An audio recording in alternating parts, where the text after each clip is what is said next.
యేసుక్రీస్తు నామంలో బేతస్తా విడుదల పరిచయం తరపున మీకు ప్రేమపూర్వకమైన వందనాలు. ఈ దిన వాక్య ధ్యానము, జ్ఞానుల సహవాసము చేయువాడు జ్ఞానము గలవాడు అగును.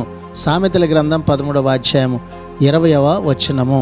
మంచి తల్లిదండ్రుల పిల్లలు కూడా దుర్మార్గుల స్నేహంలో పడిపోయే అవకాశం ఉంది. ఇలా జరిగినప్పుడు దౌర్జన్యం, దోపిడీ, నేరాలకు నడిపించే జారుడు నేల మీద వారు ఉన్నారనే విషయం మనం తెలుసుకోవాలి. ప్రతి ఒక్కరూ, ముఖ్యంగా యువకులు, తాము ఎవరితో స్నేహం చేస్తున్నామో జాగ్రత్త వహించాలి. ఎందుకంటే స్నేహాలు మన ప్రవర్తనపై ఎంతో ప్రభావాన్ని చూపి అటు మితిలేని మేలుకైనా అంతులేని కీడుకైనా దారితీస్తాయి. బైబిల్లో కూడా ఈ విధంగా రాయబడి ఉంది. చెడు స్నేహం అనేటువంటిది మంచి నడవడికని చెరుపుతూ ఉందని. కనుక మనము మంచి వారితో సహవాసము చేసి దేవుని యొక్క అడుగుజాడల్లో నడుద్దాం. అట్టి కృపణ దేవుడు మనందరికీ దయచేయునుగాక. ప్రార్థన.